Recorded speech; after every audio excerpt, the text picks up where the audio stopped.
Então vamos lá, né? Agora a gente vai ver no terceiro passo, né, desse tópico, entalpia nas reações, a parte dos fatores que alteram justamente essa entalpia. Então vamos lá. O primeiro fator é aquele fator assim que, apesar de ser o mais simples, é o mais importante de todos, que seria a quantidade de matéria.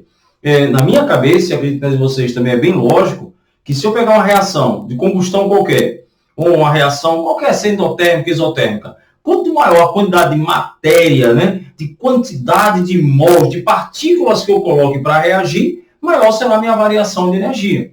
A variação de energia, ela é proporcional ao número de mols. De novo, a gente pode fazer uma relação lá com a termodinâmica, né? A energia útil de um determinado sistema, ele é proporcional à temperatura e proporcional ao número de mols. Só aí a gente já brincou e já discutiu dois fatores que vão alterar essa entalpia. Entalpia, calor, que é justamente a temperatura e a quantidade de matéria. De maneira bem simples, você vai queimar um papel. Quanto mais papel você coloca para queimar, logicamente, maior será a minha energia liberada nessa combustão. Então, eu posso dizer que a quantidade de matéria é um fator preponderante nas nossas reações, daí onde vai vir as principais questões de vestibular que envolvem a famosa estequiometria e, logicamente, a variação de entalpia. Então, a quantidade de matéria, primeiro fator, e bem simples, posso afirmar sem nenhuma dúvida que quanto maior a minha quantidade de matéria, maior será a minha variação de entalpia. E aí não vamos discutir se a energia está sendo absorvida ou liberada, não me interessa, mas maior será a minha variação, seja negativa ou seja positiva. Vamos dar um exemplo qualquer aqui. Vou pegar aqui uma combustão. Vou pegar aqui o metano, CH4, vamos logo balancear 2 mols de oxigênio, CO2, 2H2O. Vamos lá.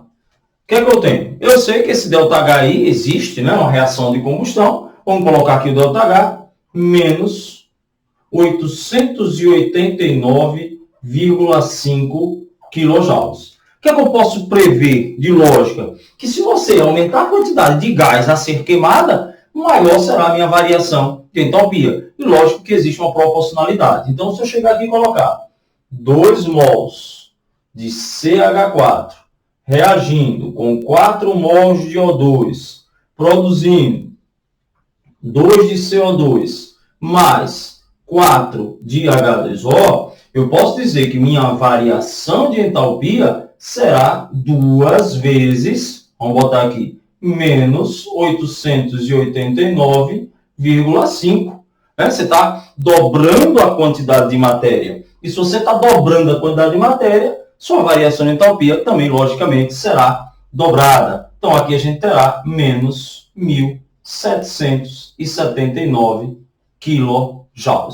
Então, o primeiro fator, bem simples, é bem racional, o aumento ou a diminuição na quantidade de matéria vai influenciar diretamente na variação termodinâmica. Lembre que a quantidade de energia que um sistema absorve ou ele perde é proporcional ao número de partículas que eu tenho. Quanto mais partículas eu tenho, maior será a contribuição, maior será a variação de energia do meu sistema. Tranquilo? Segundo fator, também, se você fizer uma ligação direta, ele vai ter a ver com, de novo, a energia interna sendo influenciada pela temperatura. Por quê? Porque quando a gente fala de estado físico, a gente está falando de estado de agregação ou de desagregação. A gente vai trabalhar aqui com 3 estados físicos padrões, que é o sólido, o estado, vamos colocar aqui, líquido, e o estado gasoso. E todos nós sabemos que o estado sólido é o de menor conteúdo energético, é o de maior estado de agregação, onde as partículas tendem a ficar mais juntas, ou seja, de menor agitação, de menor temperatura. Então, se você quer passar do sólido para o líquido, para o gasoso, você precisa fornecer calor àquele sistema, né? Fornecer calor àquela substância. Então, eu posso afirmar que a passagem do estado sólido para o estado líquido é um fenômeno endotérmico. Então, se você tiver uma substância, água, vamos lá, e ela estiver no estado sólido e a água estiver no estado líquido, eu já sei que o conteúdo energético, né, a entalpia dela no estado líquido, ela é maior. Do mesmo jeito que para você passar do líquido para o gasoso, você também tem que fornecer calor ao sistema. Então, meu processo também será endotérmico. Então, bem tranquilo, né? Vamos fazer algumas reações para vocês verem, mas está aqui. A passagem de qualquer substância do sólido para o líquido, do líquido para o gasoso, ela requer energia do meio, ou seja, eu ganho, portanto, eu tenho um processo endo. Então, eu posso afirmar, sem nenhuma dúvida, que se você tiver a mesma substância sendo formada nos estados físicos dela, o estado gasoso ele terá um maior conteúdo energético. Ele vai ter mais energia. Por que ele vai ter mais energia? Porque o estado gasoso é justamente o estado de maior grau de agitação, maior temperatura. Então, eu posso dizer que para uma substância, eu não posso ficar comparando quem tem mais energia, ferro sólido ou água gasosa. Não. Para uma mesma substância, vamos dar um exemplo aqui qualquer, vamos pensar aqui na água, eu posso dizer que a entalpia da água no estado gasoso será maior do que a entalpia da água no estado líquido, que será maior do que a entalpia da água no estado sólido. Isso aí é tranquilo. Então, vamos botar aqui uma grafia que é bem interessante vocês prestarem muita atenção nessas grafias, que são, às vezes, perguntas de vestibular, que quando a gente fala que a entalpia da água é maior, eu estou dizendo, então, que o maior conteúdo dela é da água gasosa. Não que a variação de entalpia para formá-la será maior ou menor. Vamos tentar explicar isso de maneira melhor. Vamos botar aqui 3 equações. Um exemplo aqui, 3 equações. Vou pegar aqui a formação da água. Então, vou pegar hidrogênio gasoso mais 1,5 de oxigênio gasoso, produzindo H2O gasoso. Vamos colocar aqui o ΔH, daqui a pouco a gente discute. Vamos colocar aqui hidrogênio gasoso mais 1,5 de oxigênio gasoso, produzindo água líquida. E no último caso, vamos colocar aqui o hidrogênio gasoso mais 1,5 de oxigênio gasoso, produzindo água sólida. ΔH, ΔH. E aí eu tenho que fazer, né, uma análise bem interessante. Se você tem processos exotérmicos, né, antes da gente discutir esse ΔH, vamos pegar aqui minha reguinha, fazer aqui uma grafia. Aqui bonitinho. Aqui, isso. Vamos fazer aqui uma grafia sem muita frescura. Certo? Vamos pensar aqui na entalpia em função do sentido da reação, só para que a gente possa entender. Se o meu processo ele é exotérmico, a entalpia inicial é maior do que a final. Então, ó, eu posso dizer aqui que no meu gráfico, eu tenho hidrogênio e tenho oxigênio. E eles vão perder calor na produção de. E aí eu quero que vocês não decorem e entendam. Ora, quem tem maior conteúdo energético? Quem vai ter maior conteúdo energético é o gasoso. Então, neste caso, a produção da água no estado gasoso terá uma menor variação de entalpia, justamente porque a água gasosa tem mais energia. Então, neste caso, a gente teria menos 242,9 quilojoules. Os valores não precisam ser decorados, é só para a gente entender. Já na água líquida, eu vou liberar mais na sua produção. Por que eu libero mais na sua produção? Justamente porque a água líquida tem menos energia, menos 286,6 kJ. E a água sólida é o que eu vou liberar mais. Vou liberar mais porque é a que tem o menor conteúdo energético, que vai ser menos 296,6 kJ. Então vamos repetir, para que seja bem entendido. Onde eu quero chegar? Sabendo que qualquer substância, vamos pensar que a água gasosa é quem tem mais energia, como essa é uma reação exotérmica, a produção da água gasosa é a que vai liberar menos. Ou seja, geralmente o que é que o aluno tende a pensar? Como a água gasosa ela é a mais energética, produzi-la vai ser sempre a mais difícil. Depende de como você está, né, de qual é o tipo de reação que você está trabalhando. Nesse caso, e aí pode ser qualquer reação, se ela é um processo exo, e aí o entendimento é importante, você perde. E quando você perde calor, você primeiro chega em quem tem mais, para depois chegar em quem tem menos. Se tem dúvida, visualiza na grafia. Se você colocar o sólido aqui em cima, você está dizendo que o conteúdo energético do sólido é maior do que o do gasoso.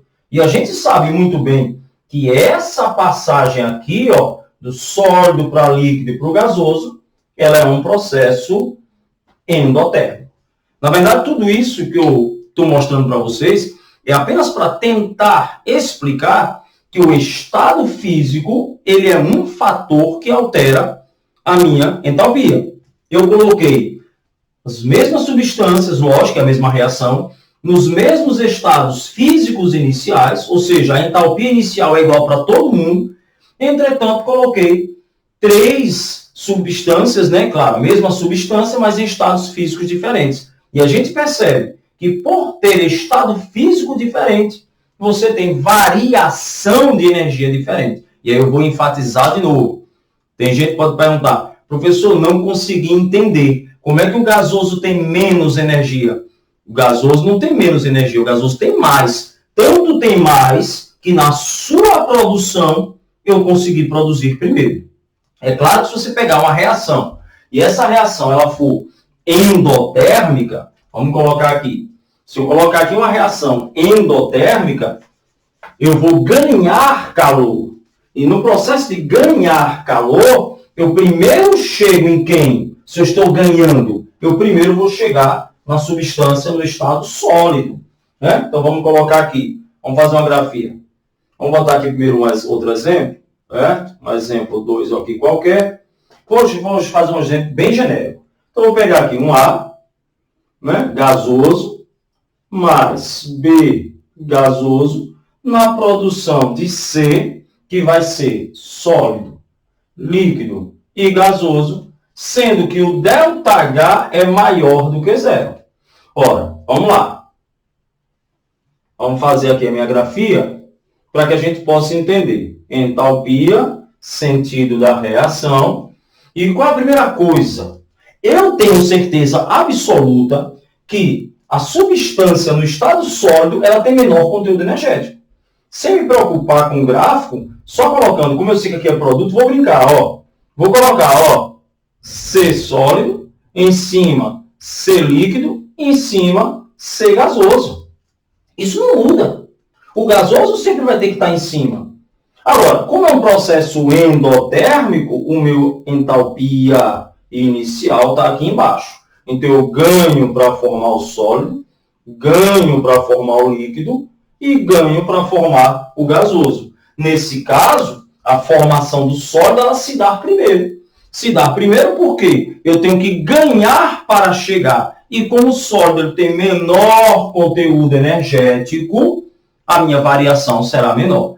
De novo, não pode ser decorado, tem que ser entendido. O primeiro passo é o mais lógico de todos. O gasoso é sempre mais energético do que o líquido, que é mais energético do que o sólido. Se ele falar com você a palavra variação, quem tem maior variação? Para o sólido, para o líquido ou para o gasoso? Aí você vai fazer o quê? Interrogação. Depende.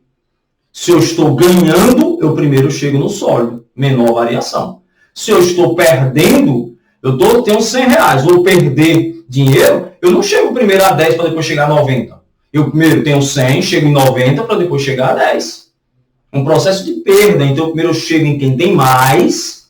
Primeiro eu chego em quem tem mais para depois chegar em quem tem menos. Já aqui é o contrário. Eu estou ganhando energia. Então, primeiro eu chego em quem tem menos para depois chegar em quem tem mais. Uma coisa eu tenho certeza absoluta. sempre quem tem mais energia é o meu estado gasoso. Gasoso, estado líquido e estado sólido. Certo? Então, essa foi a nossa segunda influência, que foi justamente o estado físico. Vamos ver, tem mais uma. A terceira influência vai ser justamente, né, uma padronização que a gente precisa bastante, que vai ser a alotropia. Vocês devem lembrar o que caracteriza essa alotropia. A alotropia é um fenômeno onde você, a partir de um único elemento, uma substância, né, um único elemento, você vai produzir substâncias diferentes. E aí, por favor, né, passa a se tornar implícito. Né? Não precisa dizer que a substância é simples. Se você só tem um elemento, é impossível você formar uma substância composta. Então, a alotropia, você tem um elemento produzindo substâncias diferentes. E justamente, vamos parar para pensar, se eu consigo produzir substâncias diferentes, é lógico que eu vou ter energias diferentes. Então, a alotropia é um fator que vai produzir uma alteração na entalpia, justamente porque a alotropia é caracterizada na produção de substâncias diferentes. E aí fica fácil. Quais são os casos clássicos de alotropia? Né? Então, não só existem esses, a palavra clássica são as mais importantes, as que são cobradas em vestibular. Então, vamos lá. O primeiro caso, a gente tem um caso do carbono, que é bem característico. A gente sabe que o carbono existem vários alótropos, só que a gente aqui, o objetivo do nosso estudo é o objetivo termodinâmico. Então, dos vários alótropos, né, os grafenos, os nanotubos, o carvão, o grafite, o diamante, os fullerenos, eu só vou usar dois. Os dois mais importantes para a minha termodinâmica, que é o carbono, que a gente vai chamar de grafite, e temos o carbono diamante. O que importa mais para a gente aqui é entender que o carbono grafite ele é mais estável. O conceito de estabilidade, eu sempre digo a vocês, que é um conceito muito complexo. Quando você fala de estabilidade, você pode imaginar um conceito termodinâmico, né? Qual tem menor conteúdo energético. Você pode pensar em estabilidade em relação a quem reage mais. É lógico que a gente está trabalhando termodinâmica. Então, o meu conceito de estabilidade aqui está enraizado com o conceito de energia. Qual a substância mais fácil de ser produzida a partir do carbono? O grafite ou o diamante? Uma maneira prática da gente saber é visualizar a quantidade dela na natureza, né? A tendência de formação do grafite é muito maior do que do diamante. Então, provavelmente não. Por lógica, o conteúdo energético dele é menor. Então, o grafite, ele tem menor conteúdo energético. Então, essa transformação aqui, ela é um fenômeno endotérmico. Eu acabei de dizer o quê? Que o conteúdo do grafite, ele é um conteúdo menor do que um diamante. Então, se você pegar duas reações, vou queimar o grafite, fazer uma reação de combustão. Vamos lá, produzindo CO2. Vamos botar aqui gasoso. Meu ΔH. Negativo, vamos discutir já já. E vamos pegar um carbono diamante. Vamos queimar com oxigênio. Produção de CO2 gasoso em ΔH menos. Ó, de novo. A entalpia do oxigênio independente é igual. A entalpia do gás carbônico é igual. Então, se essa variação de entalpia desse igual, a gente acabaria de dizer que o estado alotrópico não alteraria. Mas a gente sabe que esse valor é diferente. Enquanto você tem aqui menos 392,5 kJ, é de se esperar o quê? Como o diamante ele é mais energético, ele libere mais energia, lógico, para produzir a mesma coisa. O saldo seria de 395 kJ. Então, o que eu preciso primeiro lembrar? Que existem alótropos, os alótropos formam substâncias diferentes, aí vem a coisa lógica. Se a substância é diferente, as energias serão diferentes. Os casos mais importantes, o primeiro caso do carbono, e aí visualize para a gente, né, que como o carbono, grafite, ele é muito mais encontrado, isso vai implicar em dizer, então, que o carbono grafite tem menor conteúdo energético. Vamos lá, vamos continuar. O segundo caso também é um caso muito comum, muito conhecido por vocês, que é o do oxigênio. A gente sabe muito bem que o oxigênio, vamos lá, opa, isso, que o oxigênio, segundo caso, o oxigênio, ele apresenta dois alótropos. O oxigênio apresenta o O2 e o O3, substâncias bem distintas como características, né? Substância apolar, substância polar, mas de novo, o objetivo da gente não é esse. Importante é lembrar que, ou visualizar, esse é o mais estável, o oxigênio gasoso, né? O gás oxigênio. E, então, essa transformação aqui também será um processo endotérmico. Então, em uma reação de O2, né, 3 mols de O2 gasoso, produzindo 2 mols de O3 gasoso, essa reação teria um ΔH maior do que zero nessa transformação, porque o oxigênio, na forma do ozônio, ele é mais energético do que a forma do gás oxigênio. Então, vamos lá. O terceiro e o quarto caso. No nosso terceiro caso, nós vamos ter o alótropo ou os alótropos do enxofre. E quando a gente fala de alotropia do enxofre, a gente vai trabalhar com dois casos básicos e clássicos. O enxofre S rômbico e o enxofre S monoclínico. Né? Primeira coisa interessante é que, na verdade, o enxofre ele não é apenas S. É porque, como existem vários e vários tipos de alótropos do enxofre, a gente termina generalizando. Se você for olhar num livro de fisicoquímica, na internet mesmo, mas, por favor, em um site oficial, né, não Wikipédia, por favor, você vai encontrar aqui o S como S8. Mas em química, como eu sei que existe o S6, existe o S4, então fica muito complexo, às vezes, para o estudante ficar visualizando tanto alótropo. Então eles preferem colocar, muitas vezes, apenas S e indicar se ele é o rômbico ou se ele é o monoclínico. Essa é a menor das preocupações de vocês. O importante é entender que existem dois alótropos e que existe uma diferença de entalpia entre os alótropos. É isso que é importante para a gente. E ele vai dizer se é rômbico ou monoclínico. Se é S1 milhão, se é S2, se é S3, não importa. O que importa é ou é rômbico ou é monoclínico.